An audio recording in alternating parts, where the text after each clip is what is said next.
1,000 miles from Jerusalem is another Holy Land, Ethiopia. There are countless bodies all before me. I've never seen anything like this in my life. Rugged and isolated. You see this? It's that hell.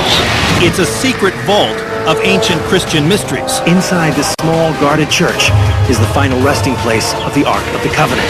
Hidden in subterranean monuments. We're inside the rock that they carved. Yes, inside the rocks. And 9,000 feet in the air. You fall off that, you are gone.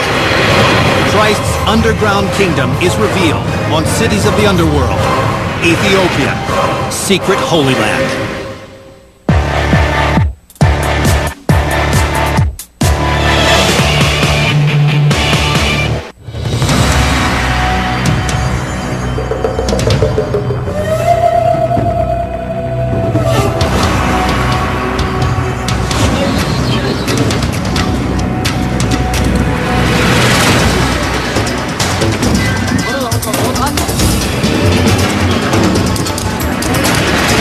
I'm Don Wildman. I'm in Addis Ababa, capital of Ethiopia.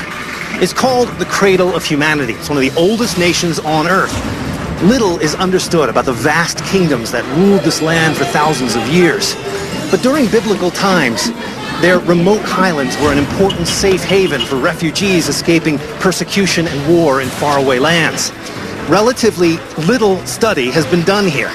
So, as this developing land moves slowly into the 21st century, many of its deepest and darkest secrets can still only be found in the underground. Today, Ethiopia is a remote, landlocked East African nation, a religious time capsule, so isolated that Christians here still worship in ways that would be familiar to Jesus' first disciples. Christianity began to spread from Jerusalem to the ancient world in the 2nd century AD as believers preached the gospel and converted new members. The first conversions in Ethiopia were in the 4th century, and the new religion caught on. By the 12th century, Christianity was the dominant religion here. Its holiest city, Lalibela, was a pilgrimage site modeled on Jerusalem.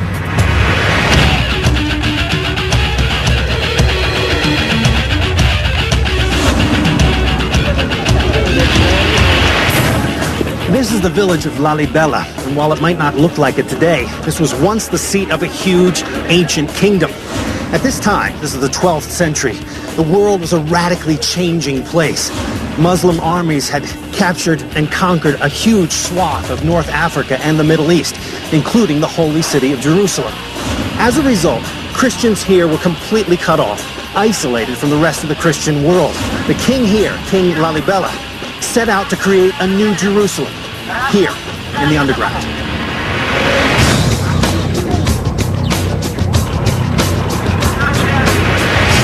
I'm meeting up with a guy named Fikru Walde-Georgis, who's lived here all his life in Lalibela. Hey, I'm Don. Welcome and nice to meet you. Every year at Christmas time, 70,000 pilgrims journey to the small farming town of Lalibela because of the vision of the man who ruled here 800 years ago, King Lalibela. Lalibela was the devout Christian leader of the Zagwe dynasty, a royal family as powerful as the Medicis. During his reign, Ethiopia was relatively peaceful, but the Holy Land was a war zone. As Saladin's Muslim army and European crusaders battled for control, pilgrimages to Jerusalem became nearly impossible, and Ethiopians were cut off from the spiritual center of their religion. Then, according to church lore, King Lalibela had a dream in which God called on him to build a new Jerusalem, a safe place of worship for his people. For instance, if you look at down here, there's a church called St. George, so you can only see the roof from here. Ah, look at that. This is the church, St. George. The roof of the church is actually the ground. Yeah, that was just the level of the ground. St. George is one of 11 churches sunken up to 50 feet beneath the surface of the earth, and the layout of the churches honors the key moments in the life of Jesus Christ. A cluster of 6 churches to the north stand for Jerusalem, the city of his death. 4 to the south represent his birthplace, Bethlehem, and between them runs an artificial chasm named the River Jordan, after the spot where Jesus was baptized. All of them are connected by a warren of subterranean tunnels and trenches. Today, these churches are known as the eighth wonder of the world. This is the way down? This is the way down. There is a trench down here. So the Zagwes moved their capital here to the south, and King Lalibela decides to create a new Jerusalem, digging underground.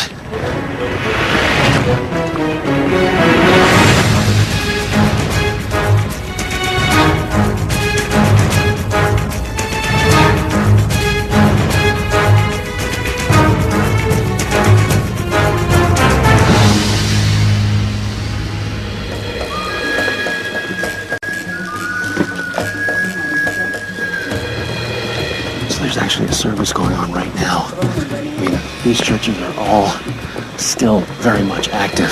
What they're doing here this morning, they've been doing 1,000 years. Tell me about this rock. Yeah, it's a volcanic rock. Okay. Called tufa. Tufa. So the nature of the rock is actually easy to cut. In Jerusalem, builders had limestone, wood, and marble at their disposal.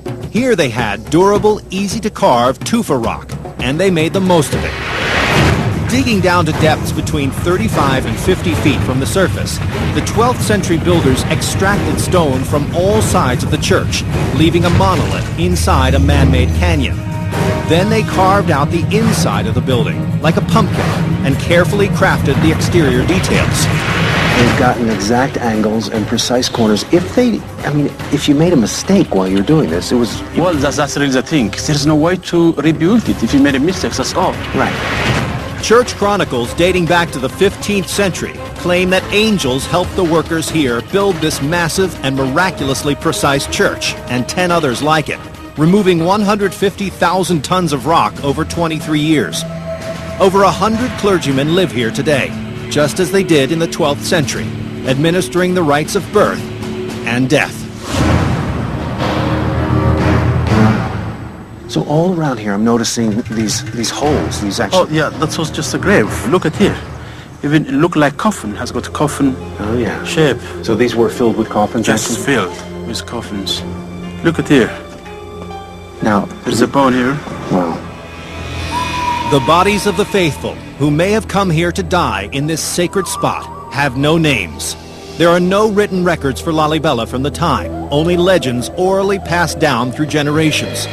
We are allowed to join the followers of St. George's Church, but we must pay the proper respects.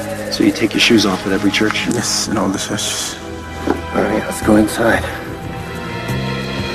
Oh, it's beautiful. Wow, so this is all an open space here. We're inside the rock that they carved. Yes, inside the rock. So where we stand now was just solid rock. Yeah. Unlike the church in Rome, Alexandria, or Constantinople, the Ethiopian Orthodox rites were virtually untouched by the outside world for almost 1,000 years. They are a window to a time when early Christianity was just evolving from ancient Judaism. Here the beliefs are Christian, while many of the traditions are Jewish. Just as in Orthodox synagogues today, women and men are kept separate during services, and all the worshippers sit facing the Holy Land of Jerusalem. Back here is Holy of Holy, where it has a copy of the Ark of the Covenant. Every Jewish temple holds the sacred scrolls of the Torah, while every church in Ethiopia has a replica of the Ark of the Covenant, the chest reputed to hold the original tablets inscribed by God with the 10 Commandments and given to Moses. You see more the Judaism influence, like having separation for men and women. If you look at the e-devil and the non-e-devil, we don't eat like pork, or we don't eat... So there's a stronger tie to the Judaic Judaic Christianity. I mean, we practice Christianity. We believe in Christ, but you see the traditions of Judaism too. Interesting. We can still see how people worshipped here 800 years ago, but there are no hard facts about these churches. One mystery lies under the northwest cluster of churches known as Jerusalem. So, St. George's is one of 11 churches. They're all organized in clusters. Further up this way is a whole other group. This group of 6 rock-hewn churches are all connected by a labyrinth of tunnels and trenches. Can I pull this off? Can we go in here? Rarely used today, their original purpose is unknown. Did the builders dig down for engineering reasons? Or was there some threat, real or imagined, that drove them out?